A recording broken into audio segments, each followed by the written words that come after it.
أهلا بيكم. النهاردة هنغوص كده في تفاصيل فصل، تحديدا الفصل 25 من قصة معروفة اللي هي امال عظيمة. هنركز قوي على الشخصيات الجديدة اللي بيب بطل القصة بيقابلها في لندن، والتناقضات بقى بين الناس والبيئات المختلفة. الموضوع ده بصراحة شيق جدا. عندنا زملاء الدراسة الجداد زي دراميل وستارت اب، وصديقه هربرت، وشخصية بقى يعني غريبة قوي، وميك وبيته اللي عامل زي القلعة ده. يلا بينا. يلا بينا. البداية مع زملاء الدراسة دول مهمة. عندنا بنت الدرامل، النص بيرسمه كشخص مش محبوب خالص، متعجرف، شكاك، منعزل شوية، جاي من عيلة ليها وضعها، بس هو يعني مش ذكي قوي. أيوة، بيوصفونه غبي كده بصراحة. وعكسه تماما بقى ستارت اب. بالظبط. ستارت اب ده حكاية تانية. أمه مدلعاه زيادة حبتين، بس هو شخص رقيق وبين عليه التعلق بيها، دي شخصيته ناعمة كده. والغريب، أو يعني يمكن مش غريب قوي، إن بيب نفسه مال لستارت اب ده أكتر. بقوا يجدفوا سوا وكده، إنما دراميل ده كان وراهم لوحده، زي ما النص بيقول كائن برمائي مش مرتاح. التشبيه ده لوحده حكاية، بس التباين ده يعني بيوضح قوي أنواع الشخصيات اللي بيحتك بيها في بداية حياته الجديدة دي، وإزاي هو بينجذب لناس معينة دونا عن غيرها. غير بقى الزملاء دول، في صديق الأقرب هربرت بوكيت.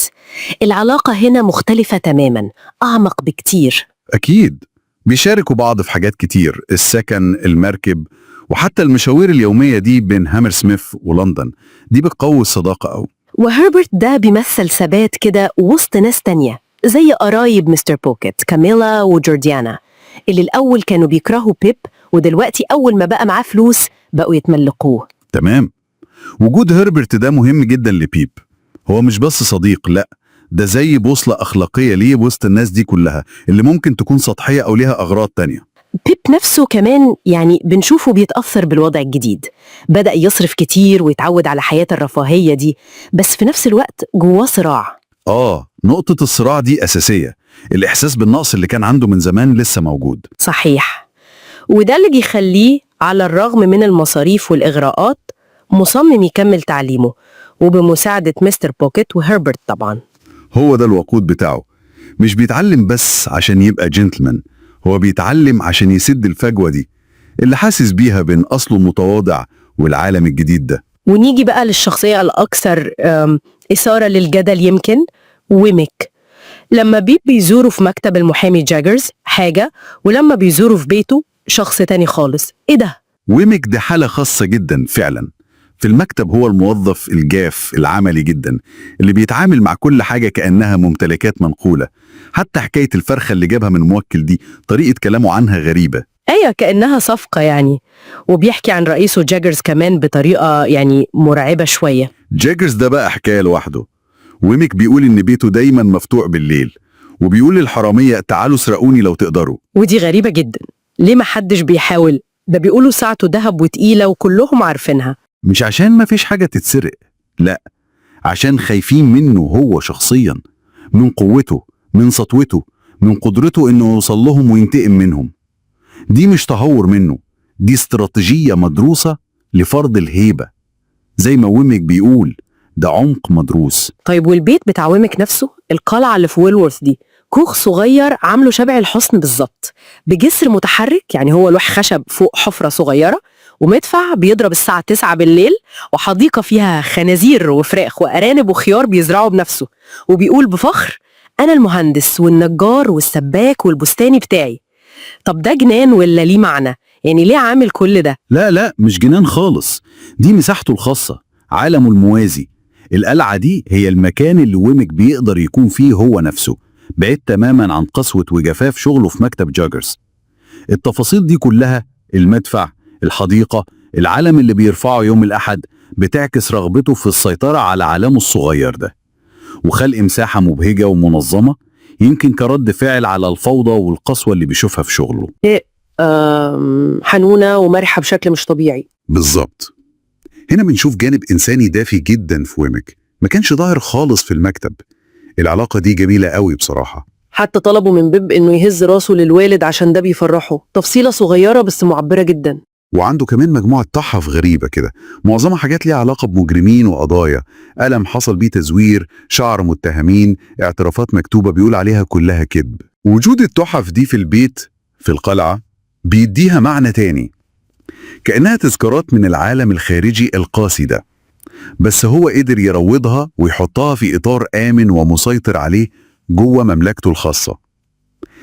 ده بيأكد على الازدواجية والفصل اللي هو عامله، وهو نفسه بيعترف بالفصل ده صراحة لبيب، بيقول له المكتب حاجة والحياة الخاصة حاجة تانية.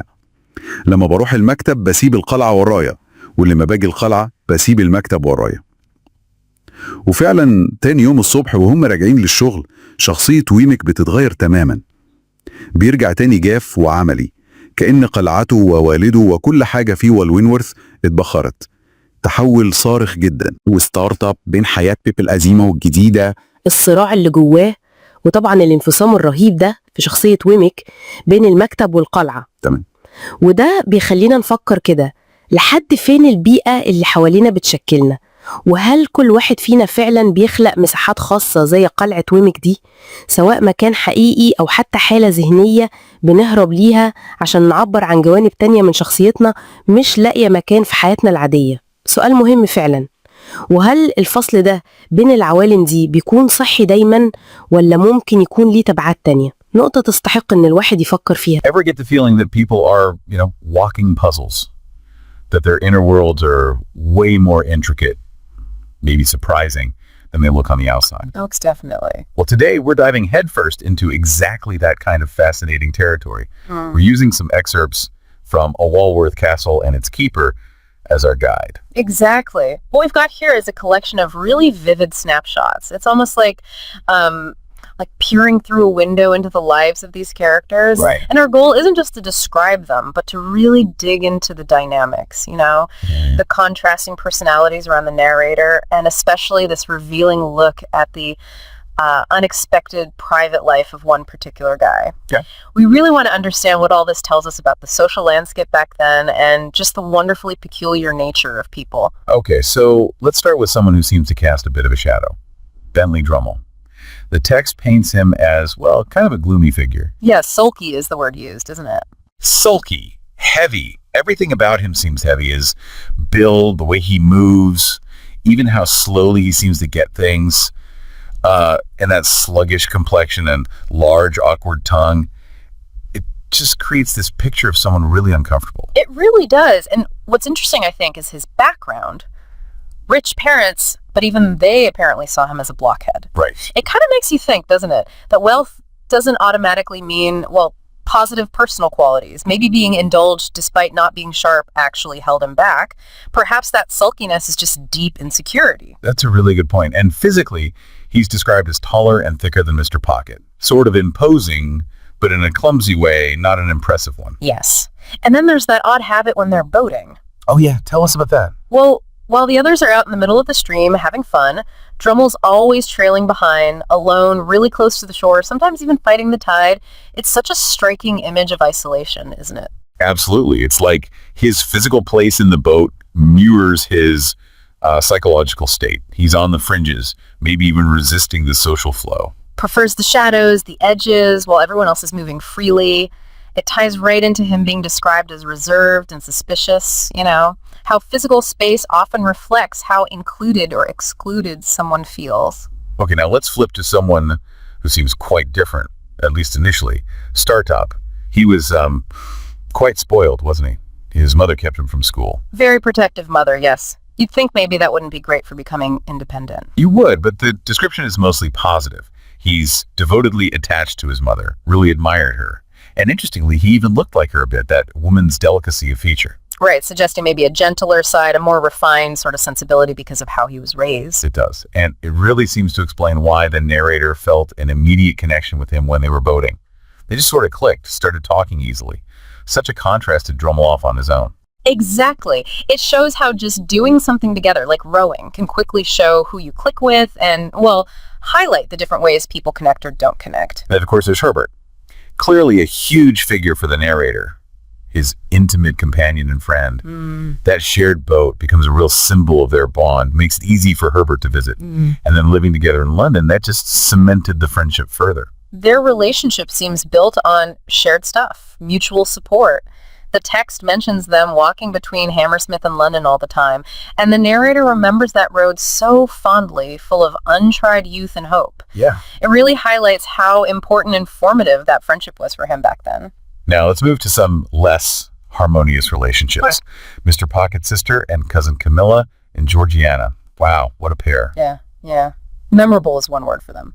Georgiana especially, described as this indigestive single woman who thinks being rigid makes her religious, and her liver is somehow connected to love. That's quite a characterization. Right. It's wonderfully sharp, isn't it? It really shows how absurd people can be, trying to make their bad traits sound like virtues, linking, feeling unwell with being deeply spiritual. It suggests a fair bit of self-deception, maybe a need to feel superior. And their feelings about the narrator, not exactly warm. They resented him because of cupidity and disappointment. Pure jealousy and thwarted ambition. But then as soon as he has some success, they're suddenly all fawning and basely mean. It's such a clear picture of self-interest driving everything they do. Absolutely. It's all about what they think they can get. They hate him when he might get in their way, but they'll suck up immediately if his status goes up. It's cynical, maybe, but probably not totally unrealistic for social climbers. And how they treat Mr. Pocket is also very revealing. They see him as this helpless, grown-up infant, totally lacking self-interest, and they treat him with this kind of smug tolerance. Yeah, complacent forbearance, I think the text says. Right. But then they look down on Mrs. Pocket with contempt. Though, they'll admit she was disappointed, but only because it makes them feel better about themselves somehow. They basically position themselves as smarter and more deserving than both the Pockets. It's classic, really, people trying to boost their own egos by putting down everyone around them, even family. So in the middle of all this rather colorful, sometimes nasty social scene, the narrator's trying to settle down and, focus on his education. Right. He admits he picked up some expensive habits pretty quickly, spending a surprising amount. But to his credit, he did buckle down with his books because he knew he had shortcomings. And that self-awareness is key, isn't it? Despite the temptation of money, he gets that he needs to grow intellectually, and the help he gets from Mr. Pocket and Herbert is obviously crucial. Yeah, he says so himself. He knows without them, he might have just stagnated, like Drummle. Okay, now this brings us to a really fascinating turn. Mr. Wemmick and the trip to his, his extraordinary home in Walworth. Ah, yes. Right. The narrator hadn't seen Wemmick for weeks, suggests a visit. They meet at the office, bang on 6 o'clock, and Wemmick immediately puts his safe key away. That sets a specific tone, doesn't it? It absolutely does. Straight away, it shows that strict separation Wemmick keeps between work, the safe, the office, and his private life. Putting the key away the second the clock strikes 6 is like shutting a door. Makes you wonder what he's protecting. Maybe not just valuables, but himself. And his suggestion to walk all the way to Walworth just to stretch his legs. It feels like a little hint that there's more going on than just exercise. Definitely. And his supper plans. So detailed. This stewed steak he made himself versus the cold roast fowl he got from a shop. That gives us the first peek into his practical, maybe slightly opportunistic side. And the story behind the fowl is just brilliant. Using his position as a juror to basically snag a free, high-quality bird, it shows he's shrewd, willing to use his connections for a personal gain, though in a funny, maybe slightly dodgy way. Yeah. It reveals a resourcefulness that's totally different from his formal office self. And then the introduction of the aged parent. The narrator thinking he's still talking about the chicken. It's a funny misunderstanding, but it really highlights Wemmick's compartmentalized way of thinking. It does. It's a light moment, but it also cleverly introduces this really important person in Wemmick's life, someone totally unknown to the narrator and, you assume, his work colleagues. It points to those hidden depths. Their chat then turns to Mr. Jaggers. Wemmick predicts an invitation for the whole gang, including poor Drummle.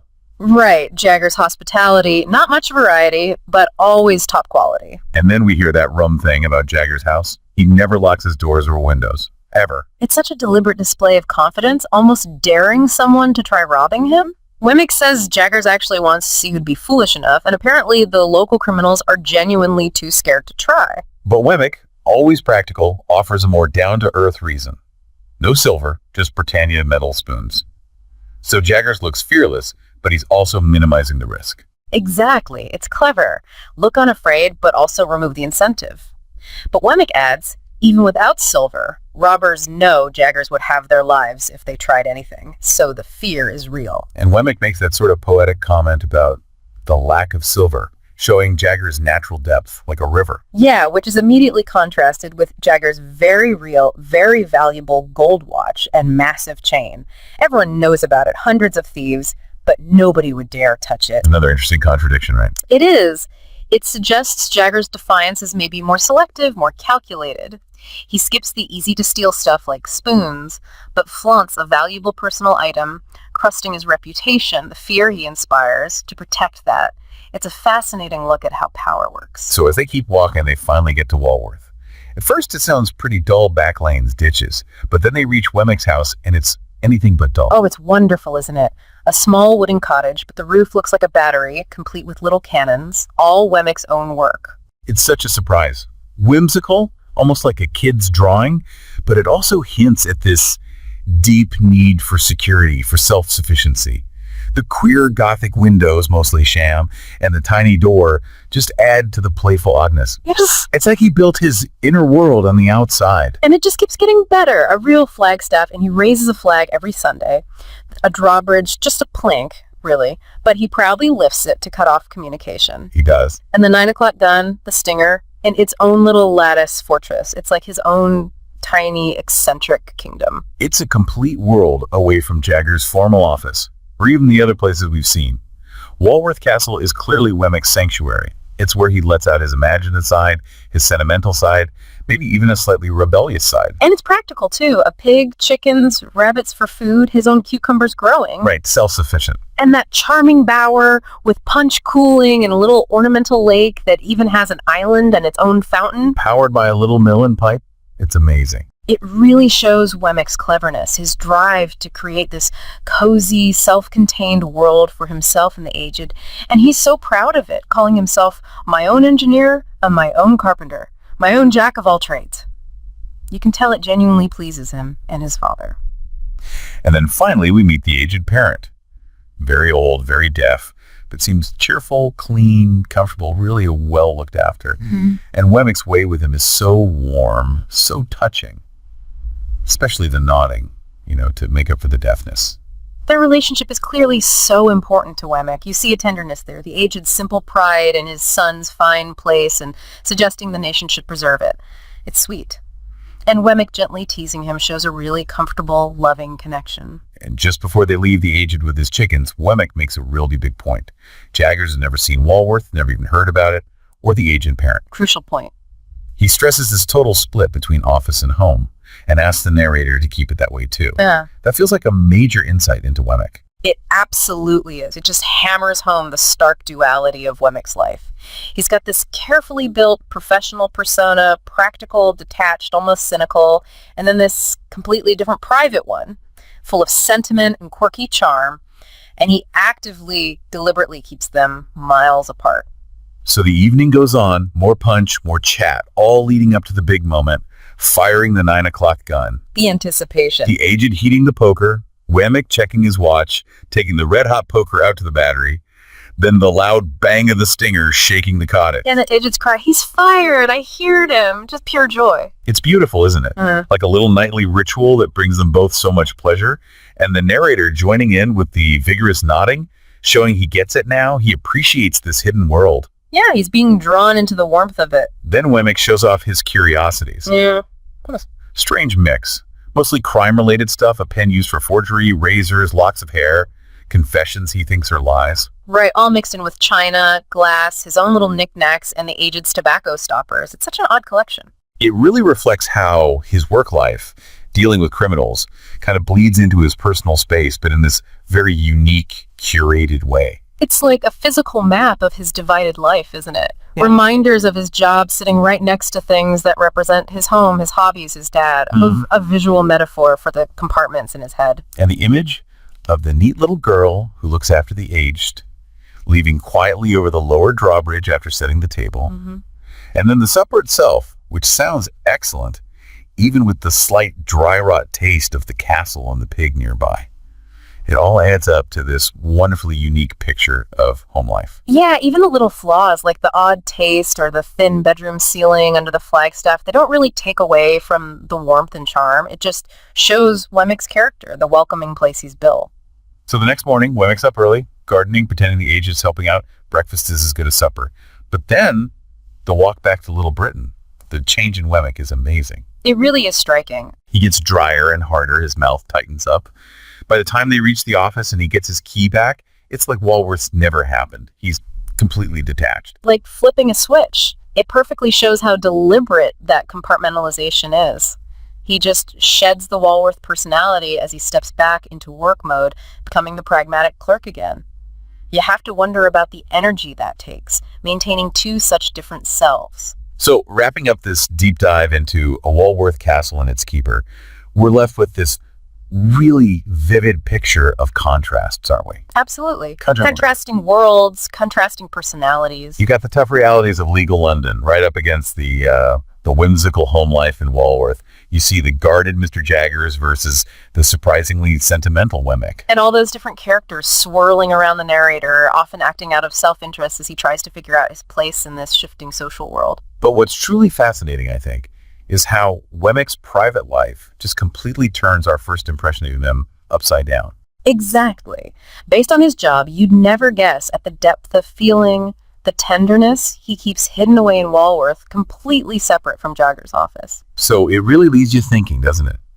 What does this glimpse into Wemmick's carefully built private world tell us about how complex people really are, about the different roles we all play? And how much does that sharp contrast challenge the assumptions we make about people based just on their jobs, on their public faces? It's something interesting to chew on, isn't it? It definitely makes you wonder about the hidden lives and the different sides of everyone you meet.